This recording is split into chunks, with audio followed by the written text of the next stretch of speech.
कल हमने श्रीमद् भागवतम का पाठ शुरू किया था और हम लोग साथ में आमुख पढ़ रहे थे। आमुख में लगभग हमने आधा आमुख पढ़ा था, जिसमें मुख्य रूप से श्रील प्रभुपाद बता रहे थे कि कैसे मानव समाज की मुख्य आवश्यकताएं श्रीमद् भागवतम पूर्ण कर सकती है।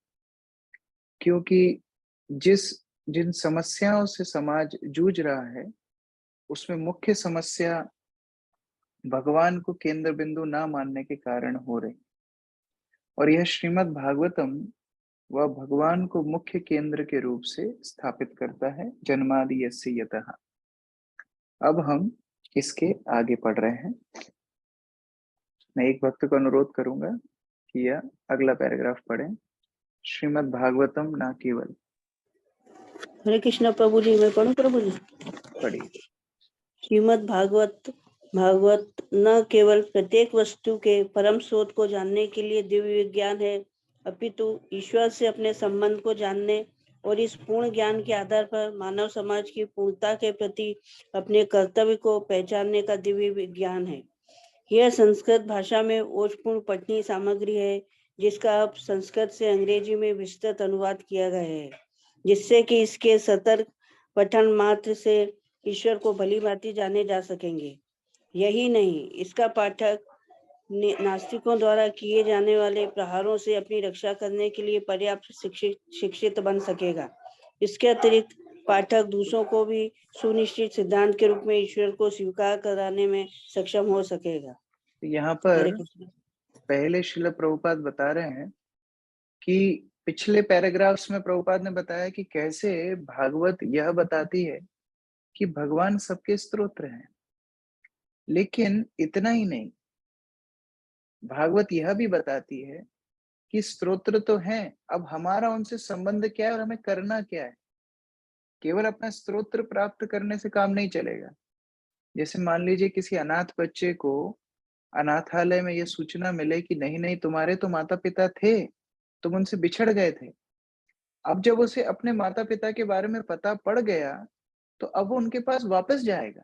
यह नहीं कि वो बस खुश हो जाएगा कि हाँ मेरे माता पिता हैं और अनाथालय में ही रहने का प्रयास करेगा। नहीं, अब वो प्रयास करेगा कि मैं कैसे अपने माता पिता के पास वापस जा सकूं। उसी प्रकार से श्रीमद् भागवतम यह बताती है कि किस प्रकार हम भगवान के अंश हैं और अब हमारा क्या कर्तव्य है। और प्रभुपाद यहाँ 3 बातें बता रहे हैं।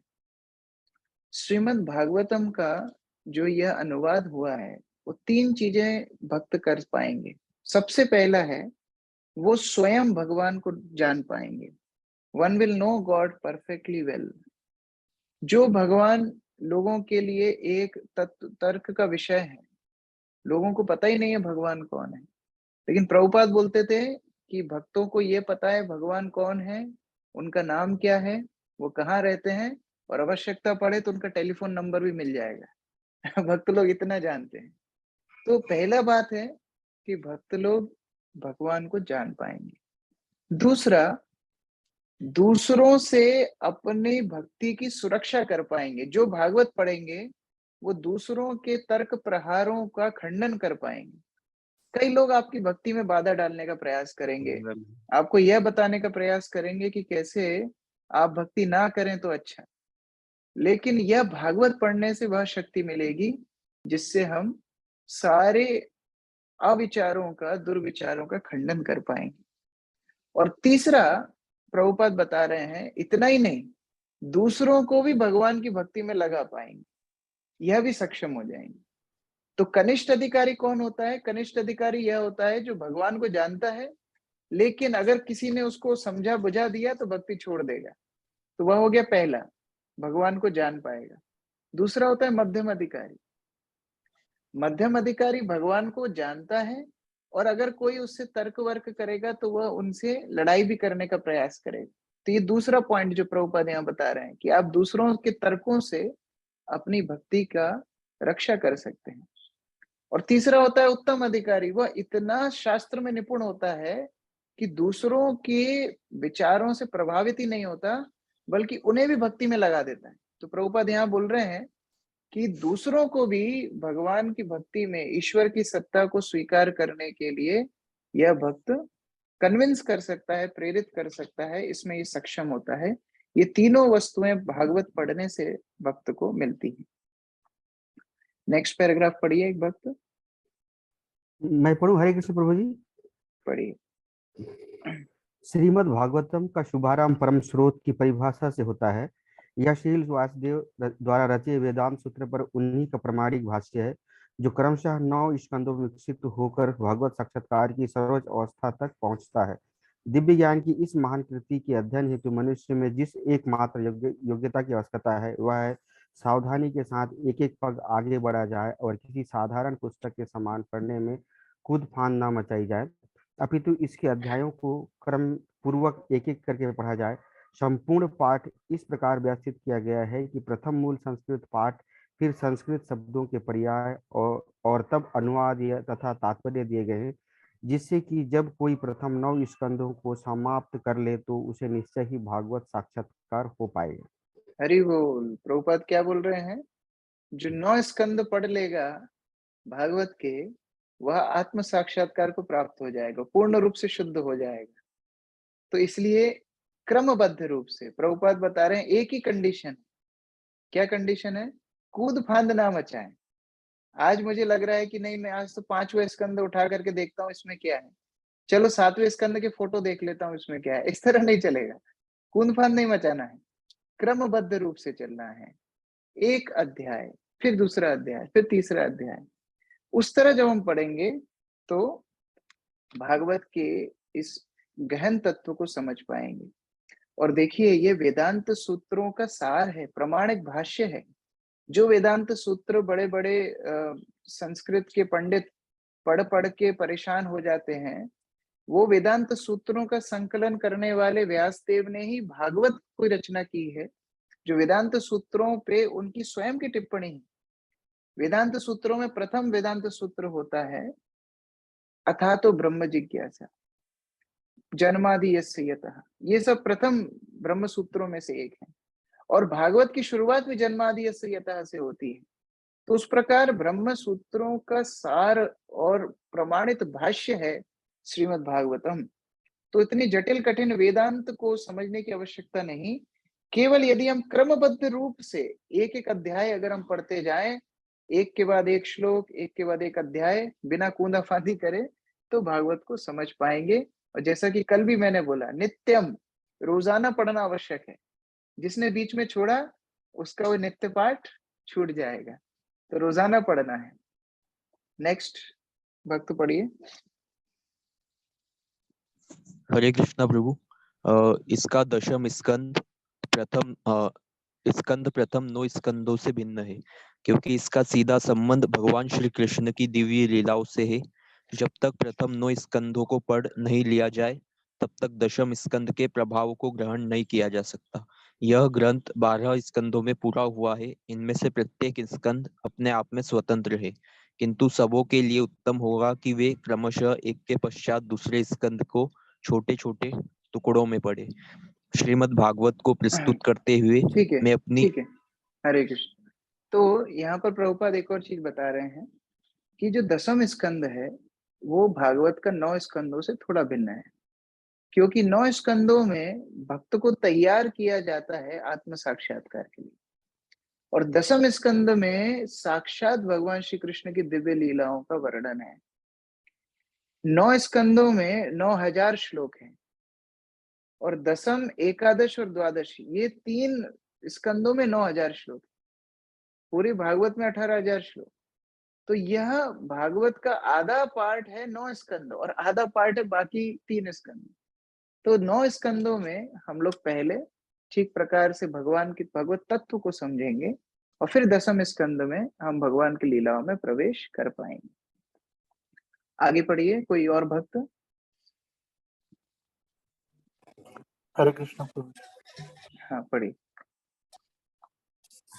श्रीमद् भागवत को प्रस्तुत करते हुए मैं अपने न्यूनताओं को स्वीकार करता हूँ, किंतु फिर भी मुझे विश्वास है कि श्रीमद् भागवत 1.5.11 के निम्नलिखित कथन के आधार पर विचारक तथा समाज के नायक इसका सम्यक स्वागत करेंगे।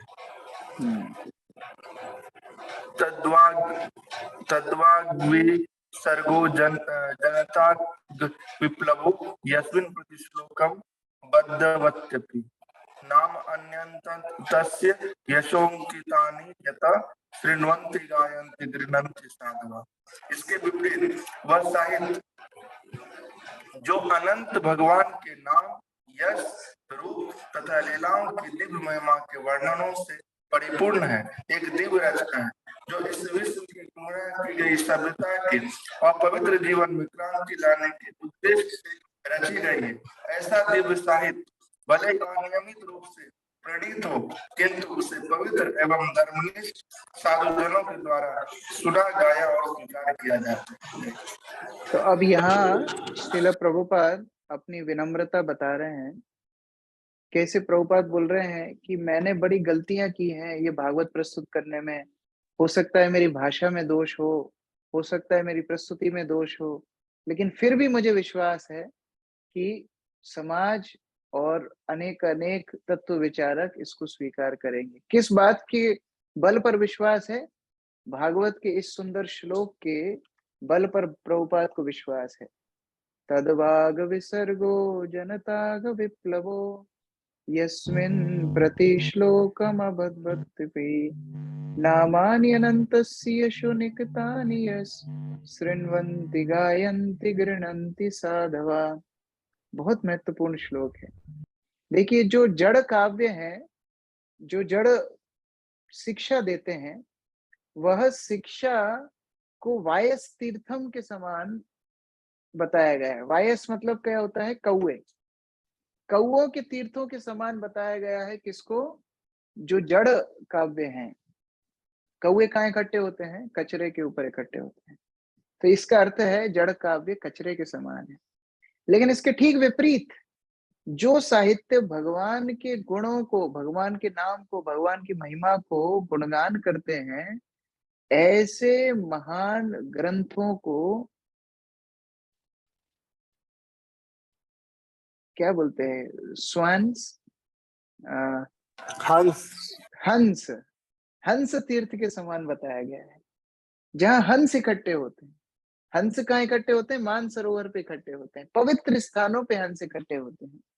तो यह भगवत संबंधी ग्रंथों को इतना महत्वपूर्ण बताया गया है। और इनके अंदर ऐसी शक्ति है, जैसा कल हम चर्चा कर रहे थे, कि भौतिक जीवन में लिप्त अपवित्र जीवन में लगे हुए लोगों के जीवन में क्रांति लाने की सामर्थ्य इस ग्रंथ में है। तो ऐसा ग्रंथ यदि अलग ढंग से भी प्रस्तुत किया गया हो, उसमें जरा त्रुटियां भी हो, कोई बात नहीं, वो इतना पवित्र है कि धर्मनिष्ठ साधुजन उसको सुनेंगे, गाएंगे और स्वीकार करेंगे। शृण्वन्ति गायन्ति गृह्णन्ति साधवा। जो साधु हैं उसका श्रवण करेंगे, गायन्ति गाएंगे, गृह्णन्ति ग्रहण करेंगे। तो इतना पवित्र यह ग्रंथ है। और उसके बाद प्रभुपाद अंत में लिख रहे हैं ओम तत्सत। ये भगवत गीता में कृष्ण ने बताया है कि 3 गुणों का प्रभाव हमेशा जीवात्मा के ऊपर होता है, लेकिन ओम तत्सत का उल्लेख करने से वो 3 गुणों के प्रभाव से मुक्त हो जाता है।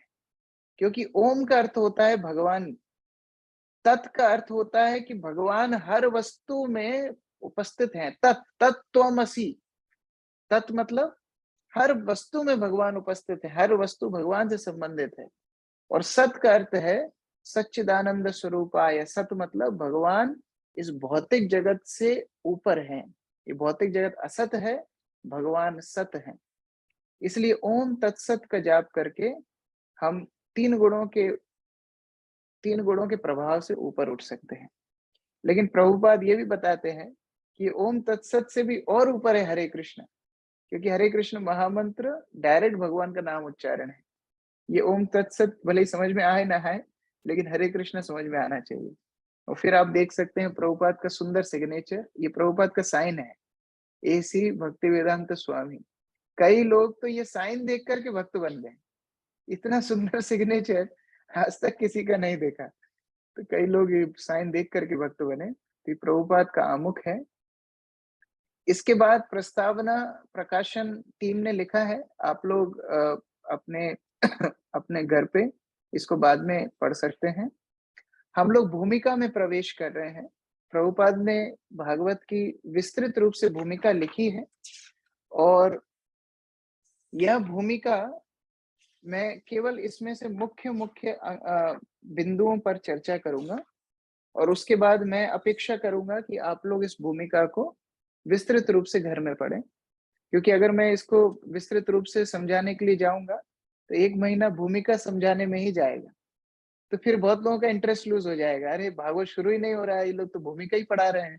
तो एटलीस्ट पहला अध्याय शुरू हो जाएगा तो आपको लगेगा हाँ हाँ भागवत शुरू हो गई। तो इसलिए भूमिका में ज्यादा डिटेल में नहीं जाऊंगा, जस्ट मुख्य बिंदुओं को चर्चा करूंगा। लेकिन आपसे मैं अपेक्षा करूंगा कि घर में आपके समय के अनुसार कंफर्ट एकदम सोफे पे गद्दी लगा करके आराम से टिक करके बैठ के पढ़िए, कोई दिक्कत नहीं है। लेकिन भूमिका घर में आप लोग पढ़िए। मैं मुख्य बिंदु बताया हूँ। ईश्वर की अवधारणा तथा परम सत्य की अवधारणा समान स्तर पे नहीं है। ये पहला ही सेंटेंस बाउंसर जाता है कई लोगों को। किस किस को ये समझ में आया? किस किस को ये पॉइंट समझ में आ गया? पहले ही स्टेटमेंट बाउंसर जाता है। हाँ, किसी ने हाथ खड़ा किया। हाँ, हरे कृष्ण प्रभु जी। हाँ बताइए। ईश्वर की जो अवधारणा, परम सत्य अवधारणा समान स्तर पर नहीं है, ऐसा लिख रहे हैं हाँ प्रभु जी। तो हम सबके लिए ये जो धारणाएं हैं, हमारे जो रिस्पॉन्सिबिलिटी की, हमारे जो उसके हिसाब से हमारे लिए समान नहीं हो सकते, ऐसा मैं समझ सकता नहीं, हूँ। और कुछ है और डीप। लोकेश प्रभु। हरे कृष्णा प्रभु जी, धन्यवाद प्रणाम। प्रभु जी, मुझे जहाँ तक समझ में आ रहा है कि ईश्वर और परम सत्य, ईश्वर मतलब एक व्यक्तित्व के बारे में प्रभुपाद यहाँ कहना चाह रहे हैं, और परम सत्य मतलब निराकार ब्रह्म की जो अवधारणा है उसके बारे में प्रभुपाद कहना चाह रहे हैं। ऐसा बिल्कुल भी नहीं है। प्रभु ऐसा जी बिल्कुल भी इसका नहीं। मतलब प्रभु जी इसका मतलब ये हुआ, ईश्वर हाँ। का मतलब ईश्वर ही सर्वोच्च परलौकिक शक्ति है जिसे इस संसार का सृष्टि और शासक मतलब माना जाता है। नहीं, प्रभु इससे जी, एक बात सिद्ध है। और कोई और कुछ? प्रभु जी, दार्शनिक तत्व है ये जो अवधारणा वाली जो धारणा है, ये इसमें दार्शनिक समावेश है, तो साधारण लोगों के समझ में नहीं आएगा इसीलिए। इसीलिए हाँ बताओ। और हरे कोई? कृष्ण। गॉड मतलब यहाँ पे जो ईश्वर है वो इसलिए यूज किया गया है जो कंट्रोल कर रहा हो, और परम सत्य यानी जो सर्व कारण कारणम है। हाँ वेरी गुड। ये किसने बोला? मुझे आकाशवाणी समझ में आ रही थी, नाम नहीं दिख रहा है। ईशान। ईशान। आपका नाम ईश है ना, इसलिए आपको पता है ईश्वर और इसमें अंतर क्या है। देखो, इसीलिए मैं क्यों इसको पूछ रहा हूँ इतना फर्स्ट लाइन पे। इससे एटलीस्ट इतना तो समझ में आया कि प्रभुपाद पुस्तकों में जो ज्ञान है वो हमारी समझ से ऊपर है। कई बार हमको लगता है ना, अरे भागवत तो हम बचपन से पढ़ रहे हैं, इसमें क्या नई चीज है। तो पहली लाइन में ही प्रभुपाद ने क्लीन बोल्ड कर दिया। प्रभुपाद क्या बोल रहे हैं? ईश्वर, ईश्वर का अर्थ होता है जो नियंत्रण करता है। ईश मतलब जो नियंत्रण करे, ईश्वर। और परम सत्य मतलब है जो सभी का स्तोत्र है, जन्मादि यस्यता, जो सभी जिससे आते हैं। ईश्वर की अवधारणा नियंता का संकेत करती है। अब इसमें कौन आ सकते हैं? सभी आ सकते हैं। मान लीजिए कोई पत्नी पति को कंट्रोल करती है तो वो ईश्वर हो गई। कोई एक जिला पंचायत का मुखिया पूरे पंचायत को कंट्रोल करता है तो वो वहां का ईश्वर हो गया। चंद्रमा, इंद्र, अग्नि, वायु, ये सब देवता इस संसार में अलग अलग क्षेत्रों को नियंत्रण करते हैं तो वो भी ईश्वर हो गए। तो वास्तव में सब छोटे छोटे ईश्वर हैं। हर व्यक्ति छोटा बड़ा अलग अलग स्तर पे ईश्वर है। लेकिन हमारी गलती क्या होती है? हम सबको भगवान मान बैठते हैं। मैं कल ही एक बाबा की वीडियो मेरे मोबाइल में, पता नहीं कहाँ से लोग भेज देते हैं, एक बाबा की वीडियो मुझे भेजा। उसमें वो बता रहा था कि आप दुर्गा जी की पूजा करो, चाहे कृष्ण की पूजा करो, चाहे शिव जी की पूजा करो, और उदाहरण भी भागवत से दे रहा था कि जैसे जड़ में पानी डालने से पूरे पेड़ को पोषण मिल जाता है, तो भागवत ने उदाहरण बताया कि कृष्ण को पानी डालने से पूरे देवी देवताओं को मिल जाएगा, लेकिन उसने वो व्याख्या बदल दी। उसने बोला कि जिस प्रकार किसी भी देवी देवता को पानी डालो सबको मिल जाएगा, जैसे जड़ में पानी डालो सबको पेड़ को मिल जाएगा। इतने मूर्ख लोग हैं, यह ही सिद्धांत नहीं समझ पाते हैं। ईश्वर बहुत हो सकते हैं, लेकिन परम सत्य की अवधारणा आश्रय तत्व है। उन सबको आश्रय कौन दे रहा है? इंद्र को आश्रय कौन दे रहा है? ब्रह्मा को आश्रय कौन दे रहा है? शिव को आश्रय कौन दे रहा है? विष्णु को आश्रय कौन दे रहा है? वह आश्रय तत्व परम सत्य है। और जो सर्व शक्तियों का स्तोत्र है, ऐसा नियंता निराकार नहीं हो सकता, प्रभुपाद ने बोला है। क्यों नहीं हो सकता निरंकार? क्योंकि वह तो सभी को शेल्टर दे रहा है। परम सत्य जिससे सब कुछ आया, मान लो इस डब्बा है, ये डब्बे में 2 लड्डू है, 4-5 लड्डू है, इनका आकार है, इसका स्तोत्र कौन है? इसका स्तोत्र भगवान है। तो यदि डब्बे में आकार है और भगवान निराकार है, इसका मतलब डब्बे में भगवान से ज्यादा कुछ है, तो इसका मतलब डब्बा भगवान से बड़ा हो गया। आप समझ पा रहे हो मैं क्या बोल रहा हूं? यदि ऐसी वस्तु जो भगवान में नहीं है और किसी भौतिक पदार्थ में है, इसका मतलब ये भौतिक पदार्थ भगवान से बड़ा हो गया, जो कि नहीं हो सकता। इसका मतलब है जो आश्रय तत्व है, जो परम सत्व है, उसमें आकार भी है, निराकार भी है। वह सच्चिदानंद आकार में भगवान है, जो सबके स्तोत्र है, और उनके शरीर से जो प्रकाश निकल रहा है वो निराकार ब्रह्म है। तो उस प्रकार ये परम सत्य सर्वश्रेष्ठ है। ऐसे अनेक, बहुत सारे जो ईश्वर हैं, ऐसे अनेक विभूति मत सत्व भगवत गीता में भगवान ने बताया है। अलग अलग देवता, अलग अलग ऋषि मुनि जो अपने क्षेत्र में बहुत ही विशेष हैं, जैसे देवताओं में इंद्र, मुनियों में भृगु, नक्षत्रों में चंद्रमा, घोड़ों में उच्छेश्रवा, हाथियों में ऐरावत। ये अलग अलग जो समुदाय हैं, इनके जो नेता हैं या इनमें जो विशेष व्यक्ति हैं, उनको भगवान क्या बता रहे हैं गीता में? मत विभूति मत सत्वम। ये भगवान की विभूतियां हैं। लेकिन भगवान स्वयं कौन है? परम सत्यम। ये भी सत्य है, लेकिन ये भगवान की विभूतियां हैं, छोटे छोटे ईश्वर हैं। लेकिन भगवान कौन है? परम ईश्वर है। ये अंतर है, ईश्वर परमेश्वर, ब्रह्म पर ब्रह्म। तो उस प्रकार से अंतर हमें पहला समझना जरूरी है। और उसी अंतर को समझते हुए भागवत की शुरुआत में शील व्यासदेव सर्वप्रथम सत्यम परम धीमहि कह करके भागवत की शुरुआत करते हैं, क्योंकि वह परम सत्य को नमस्कार कर रहा है। वो किसी देवी देवता को नमस्कार नहीं कर रहे, वह किसी छोटे मोटे ईश्वर को, देवगण को स्वीकार नहीं कर रहे, वह तो भगवान श्री कृष्ण को नमस्कार कर रहे हैं। क्योंकि ब्रह्मा जी भी स्वतंत्र नहीं है। वे ब्रह्मा जी को भी, जो सर्वप्रथम जीव है, जो पूरी सृष्टि के रचयिता है, वो ब्रह्मा जी को भी भगवान श्री कृष्ण की आवश्यकता पड़ती है, उनसे ज्ञान लेना पड़ता है और आगे बढ़ना पड़ता है। हम भागवत में आगे देखेंगे, लेकिन ये जस्ट भूमिका बन रही है।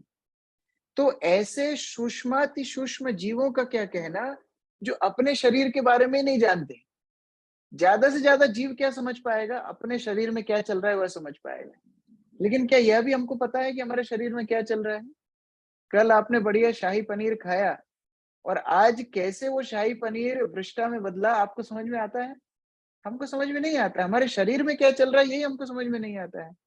तो बाहर के पूरे विश्व में क्या चल रहा है, कैसे पूरी प्रकृति चल रही है, वो कैसे समझ पाएंगे? यह तो केवल परम पुरुष समझ पाते हैं, जो बाहरी तथा भीतरी दोनों लक्षणों के बारे में हर बात को जानते। इसलिए उनका नाम वसुदेव है। वासुदेव का मतलब क्या है? जो सर्वत्र विद्यमान हो। पेज नंबर 3 पर प्रभुपाद बता रहे हैं, श्रीमद् भागवत में वासुदेव के नाम से भगवान को संबोधित किया गया है, जिसका अर्थ है वे जो अपनी पूर्ण चेतना में तथा अपनी पूर्ण शक्ति में युक्त होकर सर्वत्र रहते हैं। वसुदेव। इसलिए भागवत जब हम पढ़ते हैं तो सर्वप्रथम बोलते हैं ओम नमो भगवते वासुदेवाय। ओम नमो भगवते वासुदेवाय। ये भागवत की प्रथम लाइन है। प्रथम लाइन है भागवत की, ओम नमो भगवते वासुदेवाय। मैं उन वसुदेव को प्रणाम करता हूं, उनकी शरण लेता हूं। कौन वसुदेव? वसुदेव मतलब जो सर्वत्र विद्यमान है, जो सब कुछ जानते हैं, जो हर वस्तु के लिए चेतन है, ऐसे वसुदेव को मैं प्रणाम करता हूं। और आप और हम जानते हैं वो वसुदेव कौन है? वो वसुदेव के पुत्र वासुदेव श्री कृष्ण है। श्री कृष्ण का नाम है वासुदेव। तो उस प्रकार से भागवत की शुरुआत होती है और प्रभुपाद एक बहुत विशेष निर्देश उनकी भूमिका में दे रहे हैं। भागवत यदि पढ़ना है तो भागवत के सानिध्य में पढ़ना चाहिए। ये क्या बात हुई? भागवत पढ़ना है तो भागवत के सानिध्य में पढ़ना चाहिए। दो प्रकार के भागवत होते हैं, ये आपको याद रखना चाहिए। एक है यह ग्रंथ भागवत, यह है भागवत, ये ग्रंथ भागवत। और जो इस ग्रंथ भागवत को समझ गया है, जिसने अपने जीवन में इसको साक्षात्कार कर लिया है, अंगीकार कर लिया है, वर्ण कर लिया है, ऐसे व्यक्ति को बोलते हैं व्यक्ति भागवत। तो एक है भक्त भागवत और एक है ग्रंथ भागवत। ग्रंथ भागवत आपके हाथ में है और ग्रंथ भागवत पढ़ना चाहिए व्यक्ति भागवत से, भक्त भागवत से। तो कौन सबसे बड़ा भक्त होगा? हम और आप छोटे छोटा प्रयास कर रहे हैं, हमारे गुरु हमसे बढ़े, उनके गुरु उनसे बढ़े। सबसे बड़ा भक्त कौन है? आध्यात्मिक जगत के भक्त। उन आध्यात्मिक जगत में सबसे सर्वोच्च स्थान कौन सा है? गोलोक वृंदावन।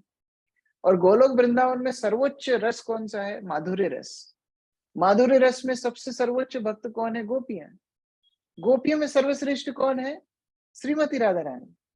तो श्रीमती राधा रानी से बड़ा भक्त और कौन होगा? तो इसलिए प्रभुपाद बोल रहे हैं भागवत यदि सीखना है तो श्रीमती राधा रानी से सीखो। अब श्रीमती राधा रानी कहाँ से पकड़ में आएंगी? श्रीमती राधा रानी आई चैतन्य महाप्रभु के रूप में। चैतन्य महाप्रभु कौन है? श्रीमती राधा रानी का भाव लेकर के भगवान श्री कृष्ण स्वयं आए। तो यह श्रीमती राधा रानी का भाव लेके चैतन्य महाप्रभु ने भागवत की शिक्षाओं को स्थापित किया। और जो श्रीमद् भागवत की इन शिक्षाओं को ठीक प्रकार से पढ़ेगा, समझने का प्रयास करेगा, उन्हें चैतन्य महाप्रभु के माध्यम से ही भागवत में प्रवेश मिलेगा। प्रभुपाद यहाँ लिख रहे हैं भगवान श्री चैतन्य महाप्रभु की अहूति की कृपा के माध्यम से श्रीमद् भागवत की कथाओं में प्रवेश कर पाना सुगम है, नहीं तो बड़ा कठिन है। भागवत में प्रवेश करना है तो चैतन्य महाप्रभु की मार्ग पे चलते हुए हमको आगे बढ़ना है और इस मार्ग को समझना है। चैतन्य महाप्रभु की शिक्षाओं को अगर हम एक श्लोक में वर्णित करें तो बताया जाता है कि आराध्य भगवान ब्रजेश तनय। आराध्य भगवान भगवान श्री कृष्ण है। तद धाम वृंदावन, उनका धाम वृंदावन है। और उनकी उपासना कैसे करना है? रम्या काचित उपासना ब्रज बधु वर्गेन व कल्पिता। भगवान की आराधना जैसी गोपियों ने करी वैसे करना है। अब गोपियों ने आराधना कैसी की, हम कैसे समझेंगे? श्रीमद् भागवतम प्रमाणम अमलम। ये श्रीमद् भागवत में जो वर्णित है, इस श्रीमद् भागवत का अध्ययन करके हम समझ सकते हैं। और हमको मिलेगा क्या? प्रेम पुमार्थ महान। जो प्रेम, कृष्ण प्रेम, जो सर्वार्थ पंचम पुरुषार्थ है, उसको हम प्राप्त करेंगे। श्री चैतन्य महाप्रभुर मदमिदम तत्रादिरा न परा। चैतन्य महाप्रभु का ये मत है, इससे ऊपर और कुछ नहीं। तो आगे के पृष्ठों में चैतन्य महाप्रभु की सुंदर लीलाओं का वर्णन है। आप लीला जब पढ़ना शुरू करेंगे रोक नहीं पाएंगे। तो आगे के पृष्ठों में चैतन्य महाप्रभु की सुंदर लीला का वर्णन है। अब मैं आप लोगों से पूछता हूँ दो ऑप्शन। आप चाहते हैं ये लीला स्वयं पढ़ना तो वो पढ़ सकते हैं, हम कल से प्रथम अध्याय शुरू करेंगे। और यदि आप चाहते हैं ये लीलाओं को संक्षिप्त रूप से मैं सुनाऊं और फिर हम अगला अध्याय एक दिन बाद पढ़ें, तो वह भी दूसरा ऑप्शन है। तो आप लोग बताइए क्या आपको पसंद है? खुद पढ़ेंगे? प्रभु जी आपके मुंह से सुनने की लीला है। एक दिन और रुकने के लिए रेडी हैं सब? हाँ ठीक है। तो कल फिर हम चैतन्य महाप्रभु की जो लीलाएं प्रभुपाद ने यहाँ बताई हैं संक्षिप्त रूप से, उसको हम लोग पढ़ेंगे, समझेंगे और परसों से प्रथम अध्याय में प्रवेश करेंगे। एक और सूचना मैं देना चाहता हूँ, हर अध्याय के अंत में मैं एग्जाम लूंगा।